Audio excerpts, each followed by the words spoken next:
अशोक जी का स्नेह और लगाव उनके पुत्र वैभव गहलोत जी के साथ है, उतना ही स्नेह और लगाव मेरे साथ भी है। और हम सब कांग्रेस के सिपाही हैं।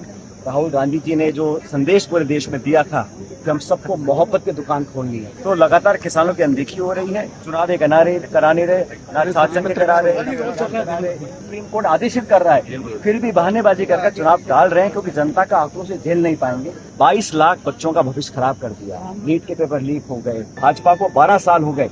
कब तक ये नेहरू जी को, इंदिरा जी को, मनमोहन सिंह जी को कोसते रहेंगे? 26 साल पहले अरे साहब हमसे जुड़ा हुए थे, और हर वर्ष की तरह इस बार स्थान पर जहाँ उनका एक्सीडेंट हुआ, जहाँ वो दिवंगत हुए, हम सब हमेशा मिलकर, सब साथ में मिलकर को याद करते हैं। आशा गांधी से जो उन्होंने अपने जीवन में किया, कर दिखाया, गर्व शक्ति के साथ उन्होंने अपना जीवन जिया, चाहे वो फौज की सेवा हो, चाहे राजनीतिक सेवा हो, लोगों को हमेशा साथ रखा, और उनको आज हम याद करते हैं। मैं अपनी तरफ से और सब लोगों की तरफ से उनको याद करता हूँ, स्मरण करता हूँ, श्रद्धांजलि देता हूँ, और उम्मीद करता हूँ कि आने वाली पीढ़ी उनके काम से, उनके संस्कारों से प्रेरणा लेकर आगे देश को बढ़ाने में। सबसे पहले तो आप जानते हैं राज्यसभा के चुनाव चल रहे हैं, और समय सीमा से ठीक पहले हमारी मध्य प्रदेश की प्रत्याशी मीनाक्षी जी का जो नामांकन है वो अवैध रूप से उसको कैंसिल किया गया।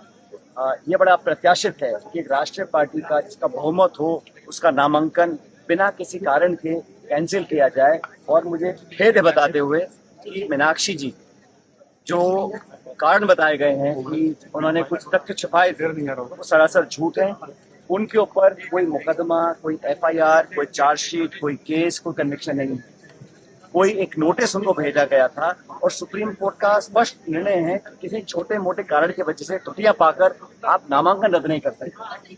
जिस दिन वो हुआ, हम सब लोग निर्वाचन आयोग गए ठीक 1 घंटे बाद, और वहां पर ताला लगा हुआ मिला, हमको अंदर जाने नहीं दिया। हम सब लोगों ने, वेणुगोपाल जी थे, मैं था, हम सब महासचिव, वो सब नेता वहां पहुंचे, हमने धरना दिया, तब जाके तो उन्होंने हमारे आवेदन स्वीकार करने की सहमति दी। और आज हम लोगों ने निर्णय भी किया है कि इस मसले को लेकर हम सुप्रीम कोर्ट में जाएंगे। लेकिन जिस प्रकार निर्वाचन आयोग और बाकी संस्थाओं को दबाव में काम करने के लिए मजबूर किया जा रहा है, ये लोकतंत्र के लिए शुभ संकेत नहीं है।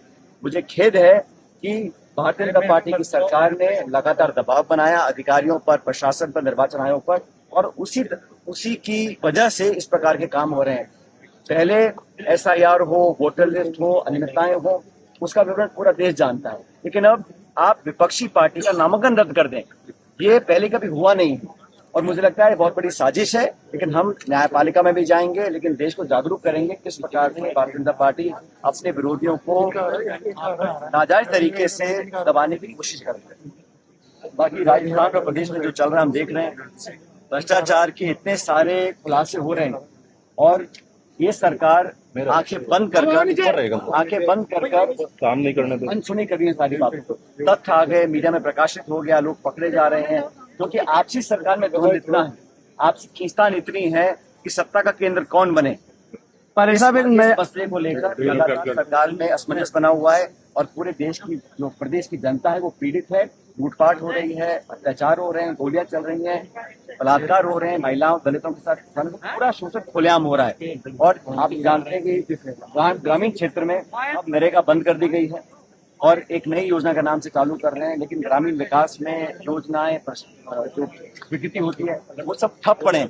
और मुख्यमंत्री जी और सरकार बोलती है कि किसान साल में सिर्फ 20 दिन काम करता है, तो लगातार किसानों की अनदेखी हो रही है। मुझे लगता है कि सरकार बहुत जल्दी अपना इकबाल खो चुकी है, जनता इंतजार कर रही है। चुनाव एक करा नहीं रहे, ना शासन के करा रहे, लगातार फटकार पड़ रही है, सुप्रीम कोर्ट आदेशित कर रहा है, फिर भी बहानेबाजी करके चुनाव टाल रहे हैं, क्योंकि जनता का आक्रोश से झेल नहीं पाएंगे। जनता मन बना के बैठी है, और भाजपा को जिस विश्वास कर हमने वोट दिया था वो बिल्कुल टूट चुका है। वो लोग पहले मौके पर कांग्रेस को दोबारा सत्ता में देखना चाहते हैं।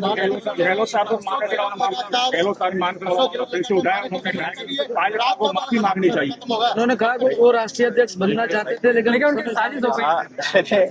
मैंने उनका वक्तव्य सुना, और जो बात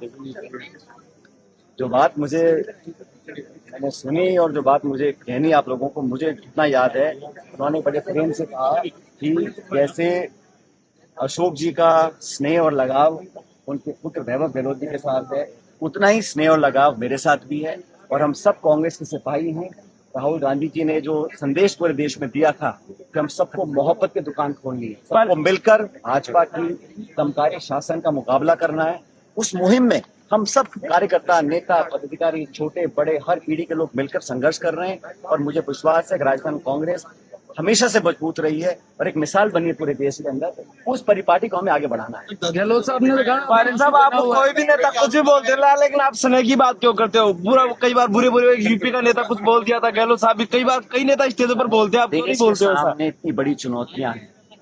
22 लाख बच्चों का भविष्य खराब कर दिया, नीट के पेपर लीक हो गए, दर्जनों पेपर लीक हो रहे हैं, भ्रष्टाचार फैल रहा है, किसान की आमदनी दुगनी क्या आधी हो गई है, तेल के दाम बढ़ रहे हैं, गैस के सिलेंडर के दाम बढ़ रहे हैं। तो लगातार इस देश में जो व्यवस्था है उसके खिलाफ विपक्ष एकजुट हो रहा है। अभी हाल में हमारी इंडिया अलायंस की मीटिंग हुई, सब लोगों ने द्वारा संकल्प लिया कि मिलकर भाजपा का मुकाबला करेंगे। हमारा एक ही उद्देश्य है, राहुल गांधी और खड़गे जी ने जो कांग्रेस को नेतृत्व दिया है, जो संगठन सृजन हुआ है, पार्टी को मजबूत करने की मुहिम है, इसे पूरा साथ दें। और भाजपा को 12 साल हो गए, कब तक ये नेहरू जी को, इंदिरा जी को, मनमोहन सिंह जी को कोसते रहेंगे? इन 12 सालों में अपनी रिपोर्ट कार्ड पेश कर जनता के सामने जाएं। चुनावों से डर रहे हैं, चुनावों से वो डर रहे हैं और जनता ने मन बना लिया। अब जो विपक्ष है वो मजबूती से आगे बढ़ेगा और भारतीय जनता पार्टी कितनी कोशिश कर ले, कांग्रेस पूरे देश में मजबूत है और सबसे मजबूत राजस्थान है।